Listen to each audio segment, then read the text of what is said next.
Cette émission vous est offerte par Coca-Cola. Si les gens pensent que c'est fou d'être gentil avec les inconnus, alors l'Afrique est le continent le plus fou de la planète.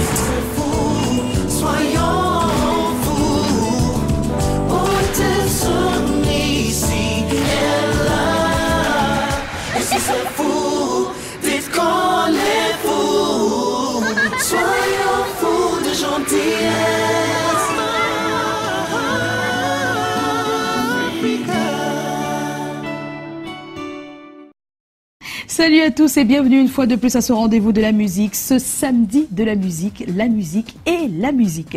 Nous allons dans un instant retrouver le menu de la semaine, mais avant, voici notre petit jingle avant la suite. Ce soir, comme d'habitude, ce sont les classements et surtout le métier. Nous recevons ce soir un jeune artiste. Ses titres sont très connus du public, mais j'aimerais vous dire quand même qu'il est important de noter que ses titres sont plus connus que lui-même. Lui, c'est Django Jack, un super artiste du R&B français, et c'est notre invité.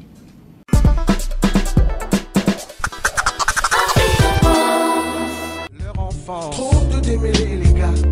Pour les petits, faut faire au moins premier pas.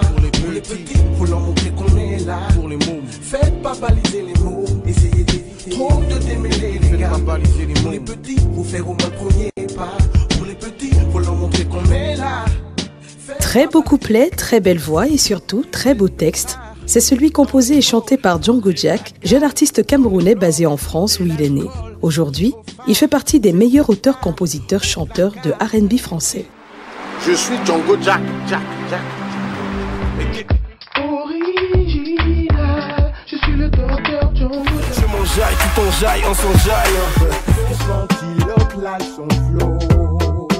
Si tu sens le son, je te jure, t'es ça. Entre deux mondes, préserver sa vie, préserver son monde et sa passion. Fils de Seppo Bongo Marguerite et de Seppo Django Jack. C'est d'ailleurs en hommage à son père décédé il y a longtemps que Seppo Jean-Jacques, de son vrai nom, se fait appeler Django Jack. J'étais plutôt un enfant calme. Moi, mon truc, c'était le sport et la musique. L'école, c'était pas trop mon truc. Oui. Mais vraiment, le sport et la musique, les mathématiques, ça me fatiguait. Ça me fatigue toujours. Mis à part ça, voilà. Mais j'étais un enfant plutôt calme et réservé. C'est à Paul Bert, dans le 91, à Savigny-sur-Orge en France, qu'il passe ses études primaires et secondaires. Puis, il poursuit ses études d'action commerciale et obtient un brevet de technicien supérieur. Il reste que, pendant toute son adolescence, bien qu'étant plongé dans ses études, Django Jack s'investissait davantage dans le nouveau courant, celui qui envahissait déjà toute une jeunesse, le RAP, le rap, malgré le refus des parents. Tout doucement, je mets la pilule, c'est ma folie que... Les parents, à cette époque-là, ils calculent même pas. Il est hors de question que je puisse faire, entre guillemets, carrière dans ça. Ils n'y pensent même pas. Au milieu de ses 4 sœurs, Django Jack grandit et écoute divers rythmes et musiques. Les années 90 étant les premières années du rap, Django Jack n'échappe pas à la règle et devient, petit à petit, le jeune petit rappeur dans sa toute petite chambre. Mais en fait, très tôt, parce que j'avais ma sœur aînée Odette qui s'était lancée dans la chanson. On avait monté un groupe à l'époque, c'est dans les années fin des années 80, début des années 90. Oui. Un groupe qui s'appelait à l'époque Les Coquines. Et ça m'a beaucoup influencé dans mon désir de faire de la musique au départ. Et je me suis lancé au départ dans le hip-hop, parce qu'on est dans les années 80. Donc je me suis lancé avec le rap, monté un groupe de rap avec 2 copains de notre banlieue dans le 91, Massy, Évry, Grigny, Corbeil. Et on a commencé à s'entraîner, à croître, à faire des concerts dans nos banlieues. Avec le crew Rimshot, paraît un disque de 4 titres bien accueilli par les médias français. C'est le début d'une carrière professionnelle pour Django Jack. Ce disque lui ouvre une porte, celle de la maison Nouvelle Donne. Bon rappeur, c'est vrai, mais Django Jack c'est encore plus un très bon chanteur et ça se remarque. Dès l'instant où je suis contacté par Nouvelle Donne, je leur dois beaucoup. Nouvelle Donne en fait m'a repéré quand j'étais avec une clique qui s'appelait le clic Rimshot. Oui. Et avec eux, il y a un mec qui s'appelle William qui a dit écoute, j'aime beaucoup ce que tu fais en tant que rappeur. Hein. Oui. Et j'aimerais bien que tu fasses faire écouter ça là, au mec avec qui je bosse. Et c'était Nouvelle Donne. Et ils ont fait écouter ce que je faisais et ils ont tout de suite accroché. Ils ont fait putain, j'aime beaucoup ce que tu fais. C'est marrant, tu ressembles pas du tout à la voix que tu as. On te voyait plus grand.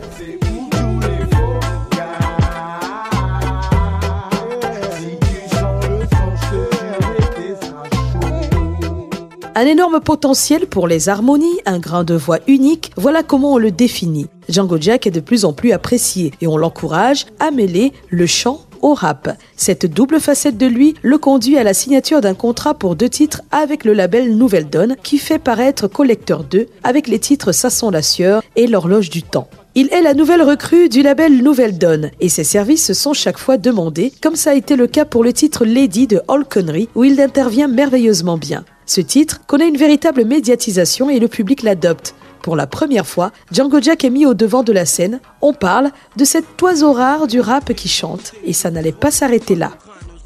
Oui, le projet s'appelait Entre deux mondes. C'était le titre du morceau. Et on a fait ce titre-là en studio. Les mecs de Nouvelle Donne ont écouté, ils ont dit écoute ce morceau c'est une bombe. On va le mettre dans le truc sachant dire non, c'est cool. Ensuite on a enchaîné un autre morceau. Je ne me rappelle plus du titre, on est arrivé à 5-6 titres ensemble. Et ils ont dit mais attendez les gars, pourquoi on partirait pas sur un projet tous ensemble sur un album en commun. Bah nous on s'est dit mais écoute pourquoi pas, hein, on a nos carrières solo chacun, mais on peut les mettre en stand-by le temps de faire un album commun. Et suite à ça, ils ont trouvé un nom, hein, parce que le nom Factor X leur appartient, hein, ça ne nous appartient pas.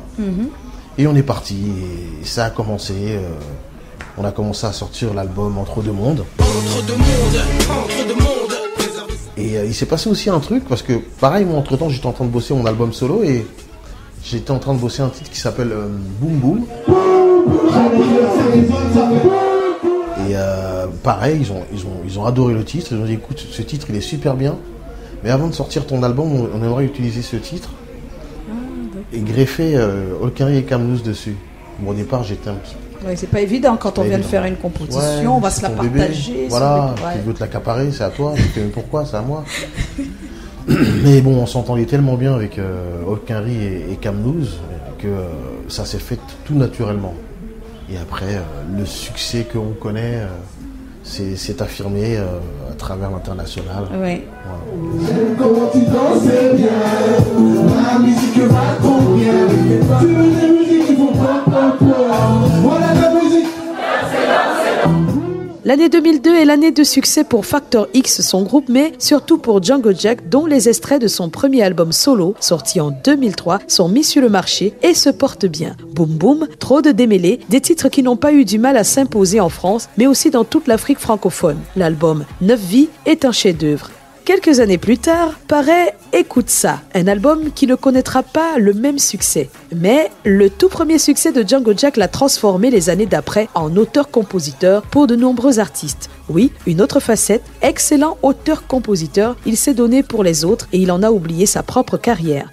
Bah, j'adore composer, j'adore écrire pour les autres artistes. J'adore ça parce que c'est un travail que je ne ferais pas forcément pour moi-même, donc tu te projettes.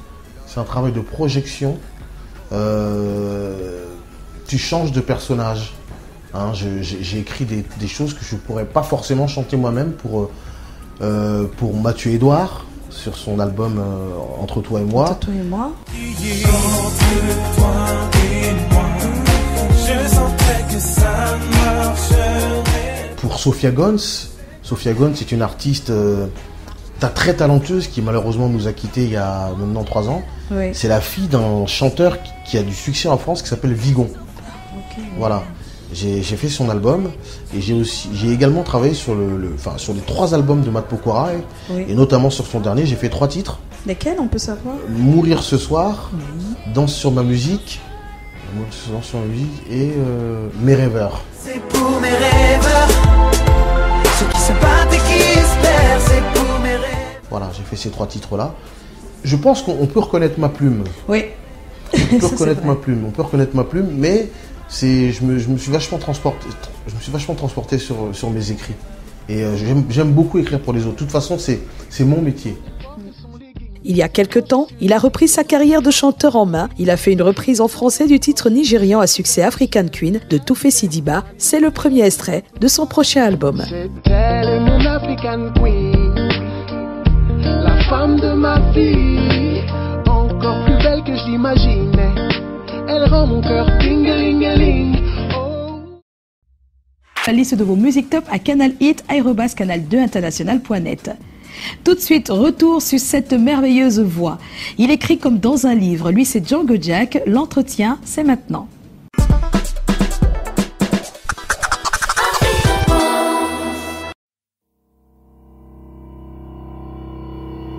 And the beat goes on.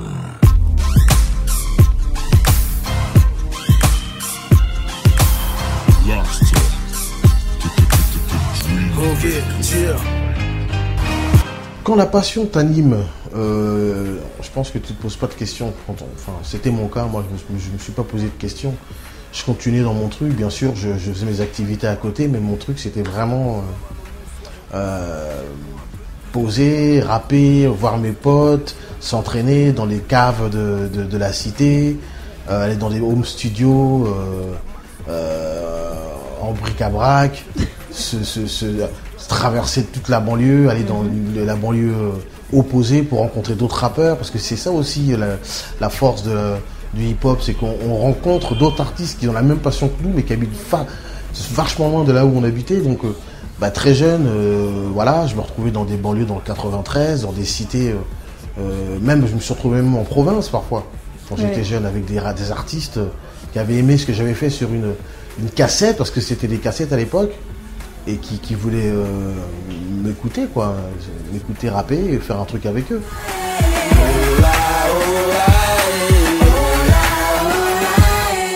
Le hip-hop a cette énergie très très très forte qui fait que on sort un petit peu des carcans qu'on nous impose et ça nous permet de nous exprimer comme on le voudrait. Et c'est ça la force du hip-hop. Et je pense que c'est par ça que moi j'ai été touché au départ. Quand j'ai entendu les MC, les rappeurs qui m'ont touché, c'était pas en français, c'était en anglais et j'avais l'impression qu'il se passait quelque chose, quoi, parce que c'était pas un truc que j'avais l'habitude d'entendre, en tout cas à mon époque, parce que là on est quand même dans les années 80. Et par la force des choses, je me suis accaparé ce mouvement, parce que c'est un mouvement hip-hop, voilà.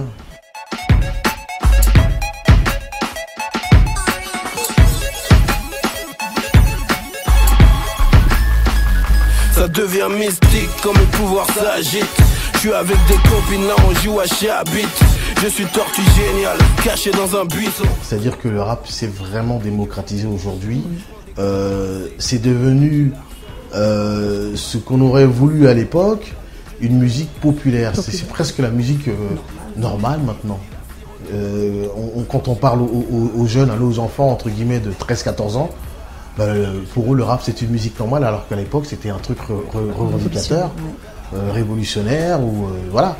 Et maintenant c'est vrai que le chant fait totalement partie du rap, quoi. Et moi à l'époque quand je rappais et je chantais, j'étais un peu pris pour un ovni. Mais Freddy, mais pourquoi tu fais ça?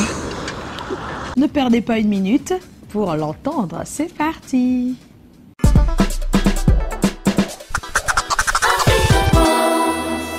Oh là, pas de limite, j'ai ton sexy.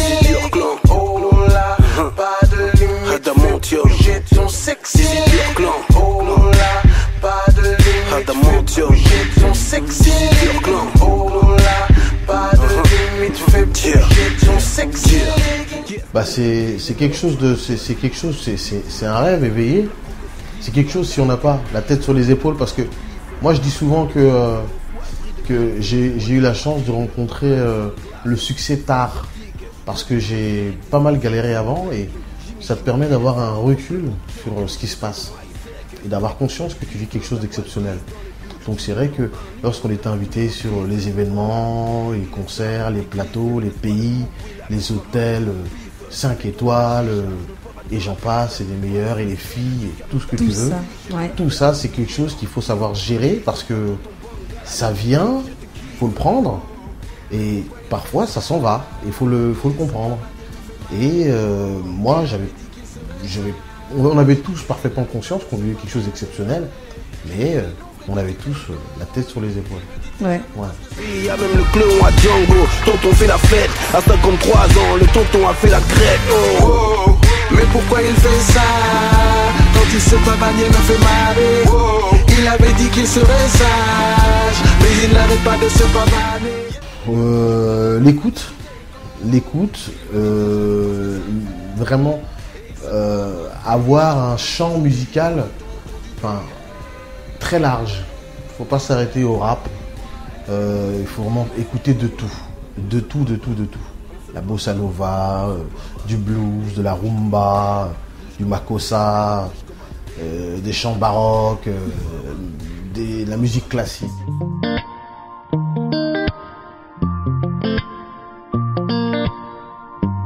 Oh, elle est mon African Queen.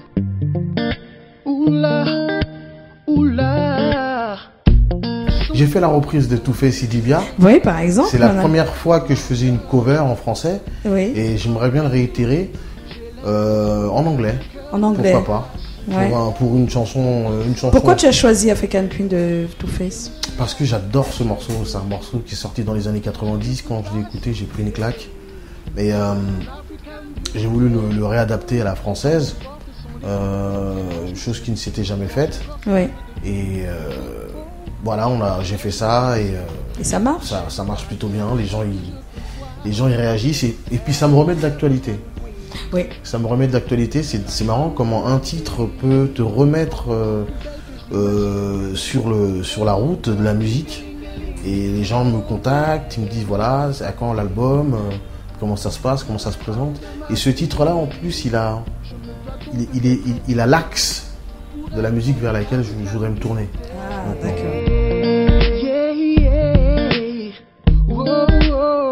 Elle est mon African Queen. Oula, oula. C'est elle mon African Queen, la femme de ma vie, encore plus belle que je l'imaginais. Elle rend mon cœur ding-a-ling-a-ling.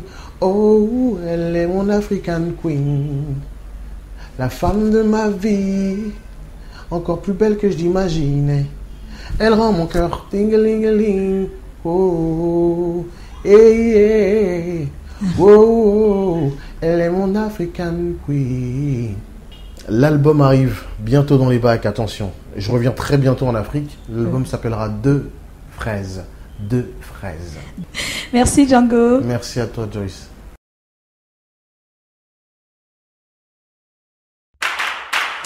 Maintenant le fun hit de la semaine. Alors, quel artiste allons-nous voir avant, puis après?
Merci à tous d'avoir été là. Merci surtout de nous rester fidèles. Nous allons nous retrouver la semaine prochaine avec un autre invité, la même équipe et un bon plaisir.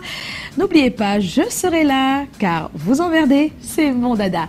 À la semaine prochaine. Si les gens pensent que c'est fou d'être gentil avec les inconnus, alors l'Afrique est le continent le plus fou de la planète. Soyons fous, ici et là. Et si c'est fou, dites qu'on est fou. Soyons fous de gentillesse.